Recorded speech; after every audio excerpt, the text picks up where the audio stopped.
Lesson 185.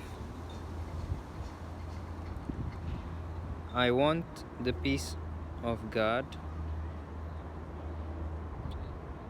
To say these words is nothing, but to mean these words is everything.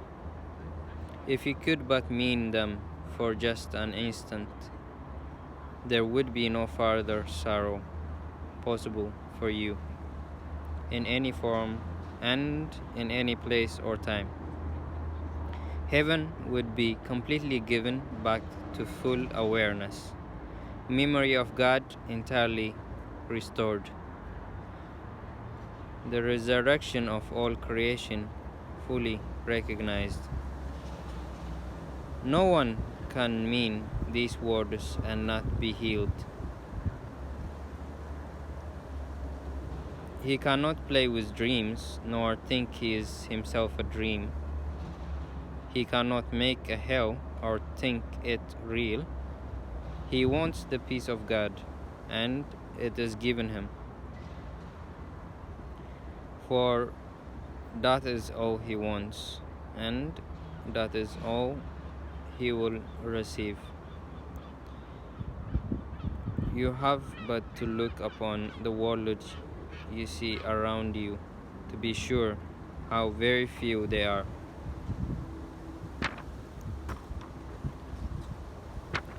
The world will be completely changed should any two agree. These words express the only thing they want. Two minds with one intent become so strong that what they will becomes the will of God. For minds can only join in truth.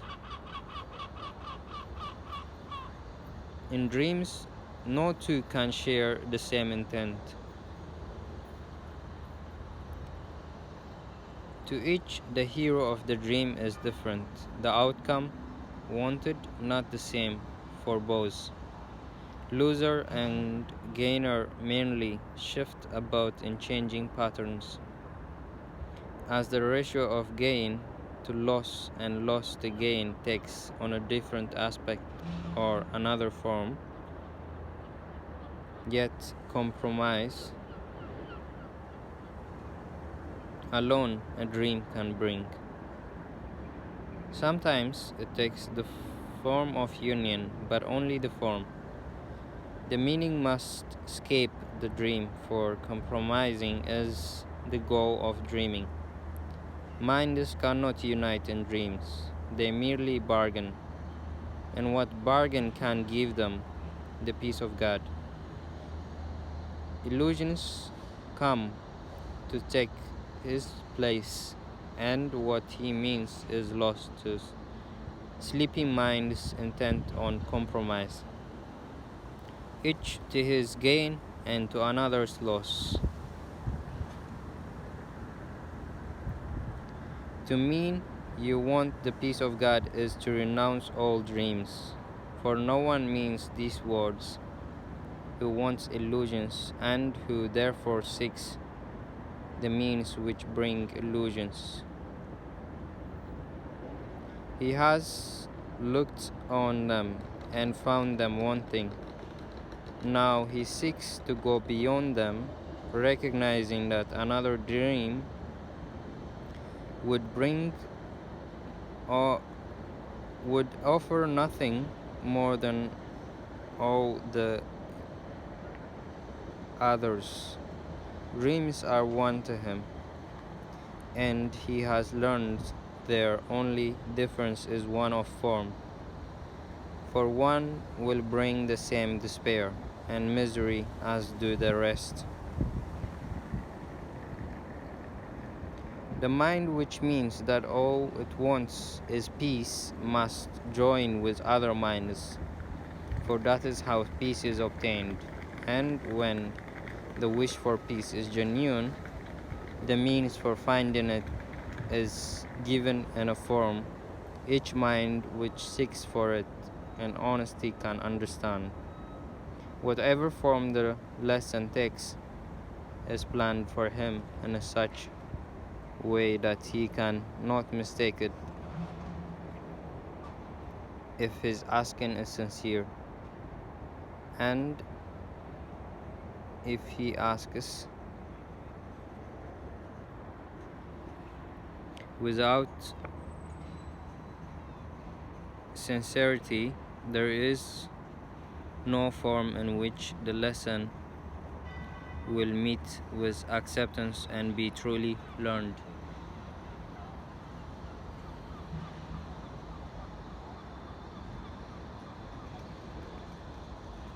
Let us today devote our practicing to recognizing that we really mean the words we say. We want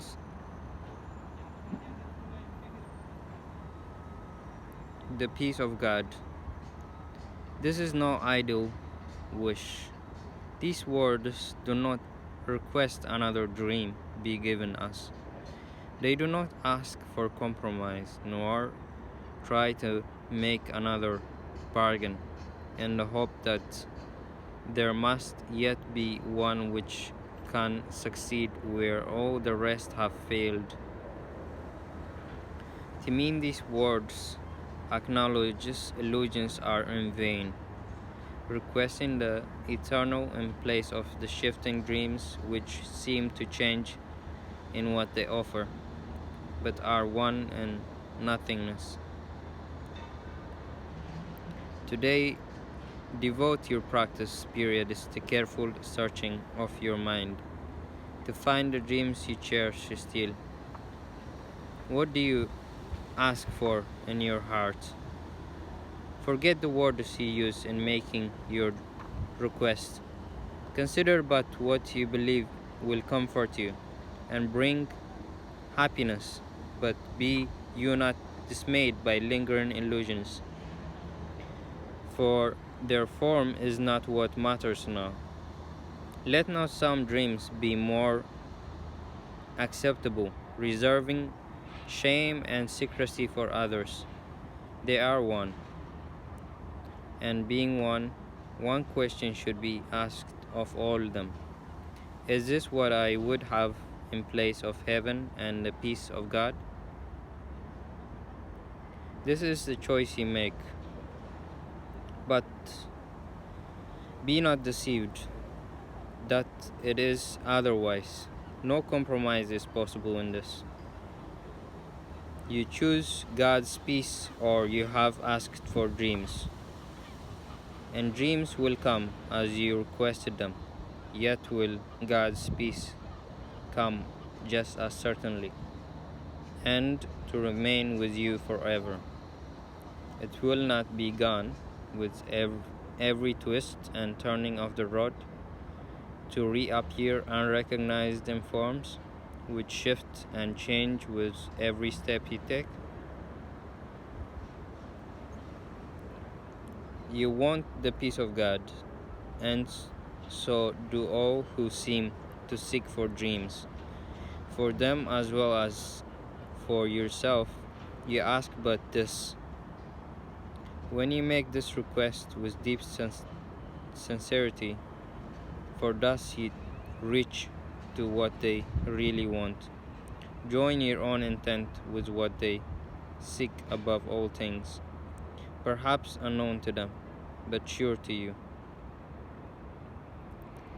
You have been weak at times, uncertain in your purpose, and unsure of what you wanted, where to look for it, and where to turn for help in attempt.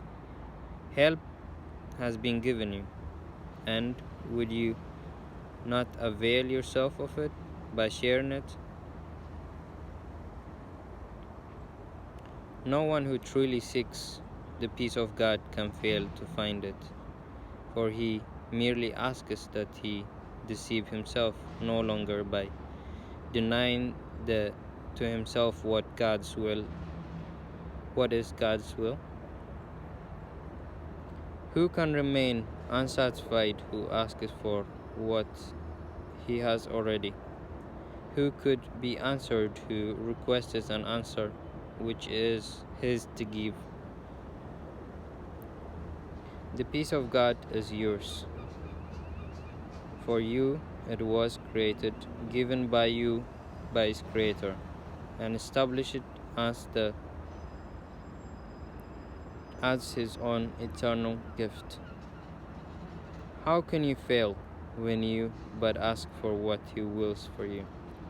And how could your request be limited to you alone?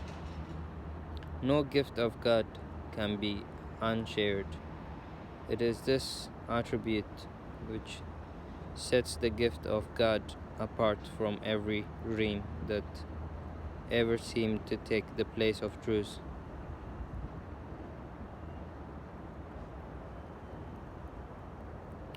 No one can lose, and everyone must gain whenever any gift of God has been requested and received by anyone. God gives but to unite. To take away is meaningless to Him, and when it is as meaningless to you, you can be sure you share one will with Him, and He with you. And you will also know you share one will with all your brothers whose intent is yours. It is this one intent we seek today, uniting our desires with the need of every heart, the call of every mind, the hope that lies beyond despair.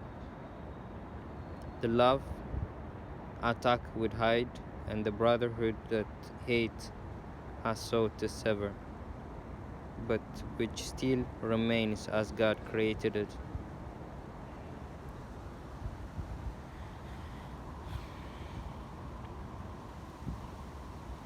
With help like this beside us, can we fail today as we request the peace of God be given us?